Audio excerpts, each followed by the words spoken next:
Hello, everyone. Welcome again to Afghanistan by Afghans. And I hope you've been enjoying some of the conversations we've been having with some incredible Afghans and their life stories and what they've been doing. And today I'm here to introduce to you yet another amazing Afghan. And today we're speaking with Gulmakai Saleh. Hello, Gulmakai John. Thank you.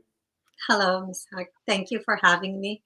Thank you for coming. So, a brief introduction on Gulmakai John is that she has been an educator as well as a mother, uh, and has written some 4 books that she has published, mostly children's books, and that's something that kind of attracted my attention to her work.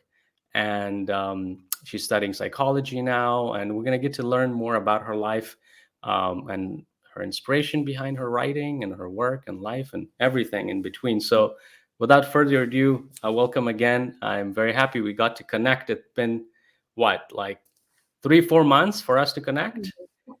Yes, it has been. It has been a long time, but I'm happy to connect. So, let's start, Gomaka John, from I like to kind of always, people want to hear kind of the story of transition. And so, where is your family from originally, and how did you guys end up now here? My family is originally from Afghanistan. I was born in Kandahar, and during that time, it was the early time when the Soviet Union had invaded Afghanistan. So my family and I, we left Afghanistan when I was 2 years old. We came to the bordering country, Pakistan, which we stayed for 2 years. And during that time, a church in the United States of America, in Pennsylvania, they sponsored us, and we came as refugees to Philadelphia. When we came to Philadelphia, we were welcomed by a furnished house with everything that we need. Just like how the process is going now, a lot of people are becoming familiar how the resettlement project goes when the Afghans are coming in, they resettle them. So something similar like that. Our home was very furnished, and they helped us register into schools and get jobs. So they really did help us a lot, and their kindness always stayed with me as a child as I was growing up. Um, and when I was in my early teens, that's when I lost my father. Uh, Only 13 years old, I was at that time. I lost my father. Then shortly after, I finished school and, of course, eventually got married, had children, still studying, learning. This is something I always am passionate about, and I think I'll do all my life is always learn and study Mhm. and read. I think the more we learn and study, I don't try to learn everything, but there's certain things that I really enjoy, like different cultures, different religions, just to better understand people. And I believe that goes along with the books, which I'll talk later about. I write. Right. So as I grew up, and I became a mom and a teacher, like you said, and an author. That's wonderful. Before we get to your children, when you were a child yourself, growing up in the U.S. as an Afghan, as a Muslim, tell us some experiences. What was your experience like? So I was only 4 when I did come. So in the beginning stages, it's hard to remember everything, but uh, there was a mix of both the love and the kindness people gave us around us, and also the prejudice and the racism we face as an Afghan family. Of course, we were visibly different because the way we dressed, and of course, we had language barrier. It was very hard, mostly for our parents. At that time, you being a kid, you could learn to adapt to this new environment. But if you're an adult and coming in, adapting to a new environment takes time. First, you don't know the language, you don't understand the culture. As a kid, of course, I didn't understand this until later on when I thought about my parents' life and what they went through as refugees in a different country. They, just going to a store, how do they communicate to buy a gallon of milk, or change, how much change to give. So even getting directions, it's funny. Like one day I remember we were sitting in a car, in our car, and my father just bought that car, and the car, there's a beeping sound, and we didn't know what it was. So my Mm. father just stopped in the middle of the street and asked a random person on the street, "Do you know what this beeping sound is?" And he said, "You have to do your seatbelts." So I mean, like simple things like that, we couldn't understand, and it's I understand the Afghans are coming now. There's a Afghan community that have established a foundation here, and they're able to help and guide them. But during our times, there were not many Afghans, and if there were Afghans, they were in the same boat as we were. They needed support. There was the language barrier that was a big issue. Not able to understand the culture, the society. And so it was pretty hard. But Mhm. eventually, of course, slowly we became part of our new culture, but still Right, kept. right.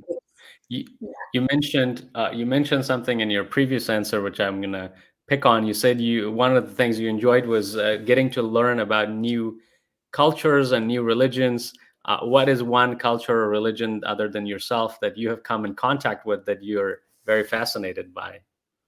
Of course, history is one thing. Of course, our own American history, I really enjoyed. Of course, Christianity was another thing because it's a major religion in the United States of America. Judaism, some of Hinduism. I do like to understand their perspective of God and how they look at a religion. And of course, me myself being a practicing Muslim. You know, I believe for me to understand others, I have to get to know them, get to know their religion, their culture, and that's how we build those bridges of understanding. Mhm, mhm. Okay, so you named a few. I asked for one. You named like three different religions that you've come to appreciate, which is wonderful. Which is wonderful. And when was it that you began to think about writing, and how did that come about? So of course we see everything that goes around the world, right? There's a lot of hate. There's a lot of, whether it's here in the United States of America, Black Lives Matters, the Native Americans, what they went through, the Mexican, the closing of the borders, Islamophobia. So everything that was going on, the wars, it just, like, I asked myself, what can I do to make a difference to stop a lot of this hate as much as I can? So I looked Mhm, with what was in my capacity, and I say I'm an educator, and I see children when I read to them, they're very amused and about reading stories. So I said, what's in my power is, it's hard to change older people's perspective on life. Why can I help with the young generation who are, beautiful young children who are fresh and, have a beautiful, pure heart and soul. So I said, let me start writing about the goodness. So let me correct that. The golden rule. This is something that is ingrained in all faiths. As a Muslim, we believe that we are not true believers until we treat others the way we treat ourselves. And you will also find the same principle in Christianity, Judaism, and any other faiths around the world. So I say, if we hold onto this similarity, and I use it in my books, it will inspire the children. If later on in life they forget, they might remember that, hey, there was once I learned about the golden rule, which is to treat others the way you want to be treated. Whether they become leaders of the world, where they become leaders of a company, they will always have this goodness in them. And hopefully, my books were the inspiration for that. mhm. That's wonderful. And are these four books episodic, or can't remember the exact word? Do they follow up each other, or is it a bit a different topic each one? They're different topics. Mhm. Right, right, right. Was being a mother and having children of your own inspired you to write for children, or was this before you became a mother? Uh, it was after I became a mother, but not motherhood wasn't the only thing. Of course, for my own children too, I want the environment they're living in to be a nice environment. But I always believe that you just don't fix you don't just work on your own self. It is important that we work on the environment, the community we live in. So I felt that it's more important that I also go out to the community. Besides my books, I also give workshops on the golden rule. Right. Yeah, and let's hear a little more about the workshop. So once you had these books, you got them published. What was the next stage for you? What did you do next with it? So actually, the books came a few years apart. They were Okay. not all at the same time. My first book, the Golden Soup, which is about a Muslim family living next to a non-Muslim family who are elders. So it teaches about neighborly love. It also teaches about respecting the elders, your parents, and also having a leader in the home, and living a good family. So that book was my first uh, try at a book, my first experience, and it was just a learning process. I was learning. I did my own illustration. So for the next book, the Princess Diversity and the Golden Rule, I did hire professional artists who did the illustration. She did an amazing job. And that book was mostly based on a life experience I went through as a child when I was bullied at school. So that book was more about bullying and becoming resilient against your bullies. And of course, after that book, my second book, that's when I start contacting neighborly organizations in the neighborhood, whether they were Muslim or non-Muslims, churches, even YMCA. They invited me to speak and read the books to them. So, I have different workshops for the younger ones where I do puppet shows or read books to them, and older kids, it's more of a dialogue and more of a conversation type of workshop. Wonderful. That's wonderful. And how, I know I saw some recent posts you had put in, you had done a workshop. I don't know if it was recently done or from some months ago, but pre-COVID, you were doing these before, or are you doing that anything after current situation? So before COVID, I was in person. Then during COVID, I was doing online. So Hmm. next month, I'm invited to my first after COVID live presentation. Oh, that's wonderful. Where is that, at a school or? It's at a banquet hall where they have a fundraiser going on, and they want me to come and read to the children. That's wonderful. That's wonderful. And how are, have you gotten some feedback from kids who, I'm sure the initial feedback is them listening to your books, but from their parents when they read it, what are some feedbacks you have gotten that has surprised you, or you're expecting maybe? I mean, mostly I have gotten very good feedback because I also have a workshop for parents and teachers. Right. I believe in a holistic approach, so they do give me feedback. But one feedback I got was not in words, but in reaction from the children themselves. So I was teaching, like I mentioned before, I was teaching a kindergarten class, and I told my students I am an author, and they didn't believe me. So the next day, I remember as a child myself, when I thought about authors like they live far away, like in an enchanted island where, we can't reach them. So I went to my children, my students, which I call my children, my students, and I told them that, I'm an author. They didn't believe me. So the next day I bring in my books, and on my books, there's a small picture behind the book cover, and I show it to them, and I mean, like, just the eyes, they just became so big and in light.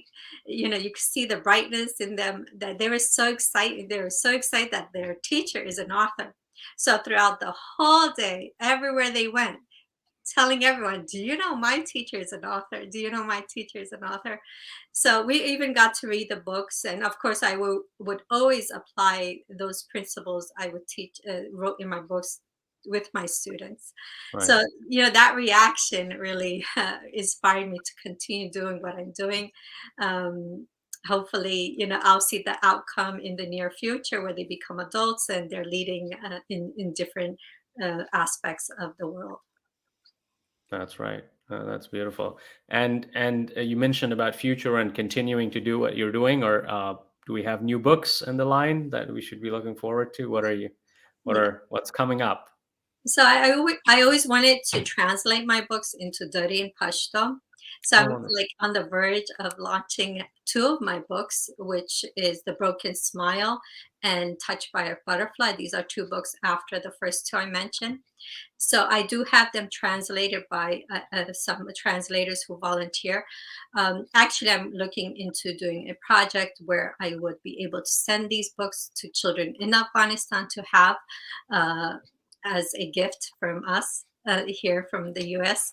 So that's on the process. But in the meantime, I am translating them to let young people who want to learn their mother tongue, but they don't have the resources here in the United States or other parts of the Western country where Afghans live.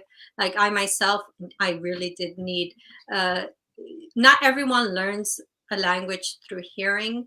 As a teacher, I've learned that we also have to see it. And some of us, we really need to see books. We need to see flashcards. We need to see videos to be able to learn our language, even though we might be speaking it, but we might have an accent. Mhm. So even learning how to read and write it will help you in learning the Pashto and Dari language. So that is my next project, which is in very soon. Wow. Wow. That would be definitely very useful, especially with current situation and people's access to education. You being able to send books from here, perhaps with a collaboration with an NGO or something, or were you thinking of just sending it to your people you know and the author educators you may know? Did you There's think about that? a few people I have contacted. Uh, there is a school bus. I'm not sure if you're aware of in Kabul that goes around a library. I forgot their name. It starts with a C. So there's a school bus Oh, in Kabul which goes around the city and gets kids on the bus, and it's a library inside. I was very amazed. I was like, wow, they're so creative. People just let our people live and they could do such amazing work. So that I have been contacting them and a few others. Just back to what I was saying, that the Afghan people are so amazing. I also have a series going on Afghans who read and made a difference. This is also connected with this project I'm doing because I want to inspire our people to read. And in that series I make, I bring in Afghans who have done amazing things, and they did. That contributed to the world, which mhm. we don't really see a lot. They're not very highlighted. Thanks to you, like you're also doing that too. You're bringing Afghans and telling people, look, these are what our really Afghans are all about. Yeah, exactly. I think that's all. When I thought of this, it's funny that you're saying you're doing the same thing in a written version. It's kind of almost like the first step to identity, and building a list is to just start having conversations with people and start beginning to highlight. And I think, and once people kind of see a spectrum of people, Afghans in all areas of life doing stuff, hopefully that kind of takes notice and kind of layers Afghans. 'Cause right now there's like this one image of whenever they show Afghans in media, right? That you Yeah. may have an image of a one specific image of a male with a beard, just doing war. That's like one common image. I'm sure you've seen a lot, but there's all these wonderful people, including yourself, writing, doing all these great things that need to be highlighted. Are there some interesting people you have found that you want to throw their names here that we should know about? Let me try to remember their names. I'm so bad with names. So we have the Sun King. He made the solo panels. Ibn Ishaq. Ishaq is his first name. We have him. He was a part of the Bush administration. Bush administration. He was part of the Afghan embassy in the Washington D.C. But he also made the solo panels, which when I found out, I was like, what? I didn't even know about our own Afghan had made these. Um, we have another sister, again, the name, I'm so bad with names. She lives No in worries. Europe. She made this very profound discovery of how to fight cancer. Her father passed away from cancer. uh, she took small beads, and there was some type of testing that she had to do. And with those beads, she was able to read whether someone had cancer. It was such a innovative way of doing her project. And of Mhm. course, there was many more, but like I said, I'm so bad with names. I have to go back through my notes to remember them. Those 2 are really good names. I did not know, and that's wonderful. A lot of the people that I know are kinda in the arts and culture space, but this is great to know in the science space, making me think that we need to expand a little more, dig deeper into those spaces as well. I may have even a name for you. There's an architect actually, which I may interview soon. Really great architect here in, California. That's some really great design. That's kind of science and art together, for Yeah, you.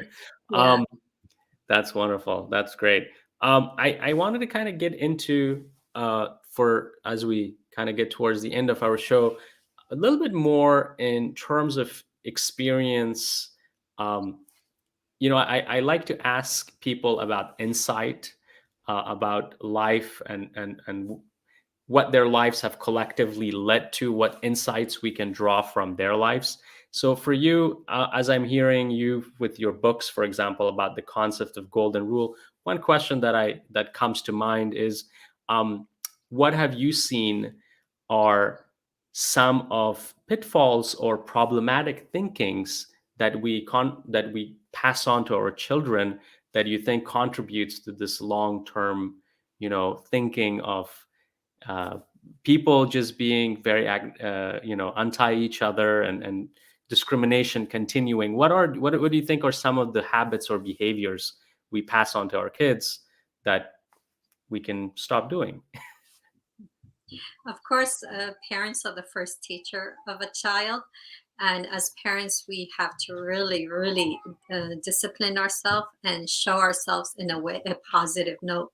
Um, and I know we might tell our children not to hate, but then our actions don't go in line with what we say. So actions do speak louder than words. And a lot of parents think that, oh, our children don't understand anything. So they continue to behave in their way. But they will tell you their child, don't hit the other child or don't yell at them. But they themselves are not also projecting the same behavior. So your behavior as a parent, any parent, or not a parent just only. So my advice is all adults, wherever you are, there's children always around. Even online, social media, children are watching us. If we're projecting hate, we're very racist, prejudiced. uh, these children are watching and learning. So it is Mhm. always best to not just think about your own children, but also the environment, because your children eventually will go out there and be influenced by these other children who you influence by your negative behavior. So it is very, very important that we as the adults display ourselves in the way that is best for the world, for humanity, being kind, being generous. Even as parents, if there's an argument going on, it's best not to do it in front of the child. It's best to do it behind doors in a reasonable manner where the child is not affected by this. Uh, we can't say one thing and act a different way. Lying to your child, or lying to others while your child is watching you, stealing, any of these acts, our child is watching and they're learning it from us. We After going to a gathering, we come back home and we start gossiping about people. The child is there and watching and listening. No matter how many times you tell them not to do, but if your behavior is encouraging your child, then we need to really check ourselves. That's that's beautifully put. That's beautiful. So if I have to lie, just don't do it in front of kids, basically, or steal. So I have to. I Don't can't do it take at all. I can't take the kids on my, daily, activities. I'm joking about So that. that will help Uh, you discipline you better. that's wonderful. Yeah, exactly. Take them like, "Oh, sorry, I wanna yell at you right now, but I can't. I got a kid around." Yeah. Not a good. So what I'm getting is that we need to be mindful of children all around us. I love that you mentioned online too, because I don't know how many people kind of think of what do we do online, and that could affect children. Um, so the effects of the type of content that's out there that's damaging to children and all of that. So that's definitely a takeaway for myself. For you specifically, you having had that experience as a child, I think of a case of bullying. Do you think there were some uh, things that this child perhaps had done that took it from their parents? You think what were some of the behaviors? To be honest, I'm not sure about their personal life, but the head of the bully was a big, tall person. Uh, he was very big, and of course, he was a popular, well known, and he was like 3 years. I had him in the same classroom. You know, sometime down the line, the principal will think, well, let me separate this bully from her, but they wouldn't think. I think also my school is also responsible because um, I don't remember any teacher standing up for me. The only one teacher, she just gave me advice to go to the vice principal and complain. Whether he was influenced by his family, I am not sure. Probably there's that chance. But again, at that time, there were not a lot of Muslims around, Afghans. So it was very not possible. What was happening? This was the first Iraq war during that time when the first time U.S. invaded and had a war with Iraq, Desert Storm. So what would happen in social studies class? Our teacher would always, at that time, they were bringing a big box TV and turn on the news. And when they turn on the news, of course, you see Muslims on the news, the Iraq war. So the first time when the Iraq war was, I'm just going to share a short time. One Please. time bullying, what happened to me. So after the war just finished, it was broadcast on the news. The bully, he was sitting in front of me, and he turned around and he looked into my eyes and he said, "You lost and we won." And I'm like, am I not an American Afghan? Like, and this, what really puzzled me was that he was African American.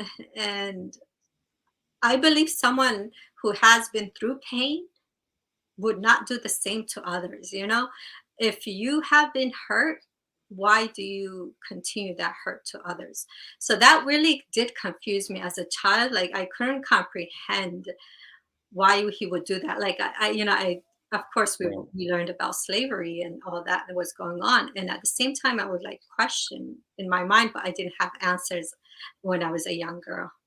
Hmm. Yeah, yeah. I hope that has been answered. Yeah, and I'm sure as you dug deep and got older, may have answered. Yeah, I mean, racism kind of plays. It's a systematic problem, and people are not free from it, right? Because if there's a lot of it's an inherited probably misbelief, right? That Mm. we kind of pass on, so it gets passed on to everybody. But that's very interesting that. As a child that confused you because you perhaps expected that there would be a level of understanding Yeah. there. Um, yeah, which is yeah, of course. And in your books, I know your second book you mentioned you kind of dived into it. Um, what are some topics you're going to dive into in your future books before we kind of wrap up? I wanted to hear some. So Uh, the other two books are you asking about? yes, uh, yes. Whatever. Touched by a Butterfly is related to me, my name, of course, Gulmakai. Me being the butterfly that goes around beautiful flowers, and I believe the beautiful flowers are the children I try to inspire. As a child, too, most of us, maybe even you, have experienced that when you were growing up, you probably didn't have a mentor, or you probably did. So there's a lot of people out there who don't have mentors to guide them. So this book has a relationship between a mentee and a mentor. So the caterpillar is the mentor of the seed, which needs to grow into a beautiful and blossom into a beautiful flower. So the caterpillar too is growing too at the same time, and it becomes later on a beautiful flower, a beautiful butterfly. So Hmm. it's just about a sweet relationship between a mentor and mentee. Now, That's the wonderful. fourth book, The Broken Smile, that was my latest book. I think it's been over a year I published them. That is based on a cleft lip and palate. And the reason I wrote that book is my granddaughter was born with a cleft lip and palate. She is something not everyone is aware of. But so through that book, I wanted to inspire people to learn about what the cleft lip and palate is, so they become aware. At the same time, the title is The Broken Smile. Mhm. I want to always encourage people, no matter, you might have a cleft lip, or you might be um, crippled, or you might have some issues. You have to wear glasses. It doesn't matter. What matters is the beauty inside of you that matters. You're already beautiful outside. Don't let people judge you. So the broken smile, the reason it's broken, of course, is because of the cleft lip. Is I remember one time when my granddaughter, she was born prematurely, so she was in an incubator, and in the incubator she had like all these pipes around her mouth and for her to breathe and feeding tube. So even during that time, she couldn't give us any other comfort but then except a smile. So she smiled to us, and I was like, wow, even during this time when she has her lip is, like it has a cut, and she's giving something as simple as a smile. So it inspires children to continue smiling, not just when you're a child, but hopefully as you grow up. Smiles are the best thing you could give a gift to someone without a word. That's that's so beautifully put. Thank you so much. You definitely brought smiles in my heart today for sharing about your books and your story. And I hope the listeners have also enjoyed this conversation with Gulmakai Saleh. If you liked her work and now, or if you've been introduced to her work, please check out her books. We'll put links in the description. And wanted to thank you once again for being on the show. Thank you Thank you. Thank you for having me. I really enjoyed talking with you. as well. Thank you very much. Thank you.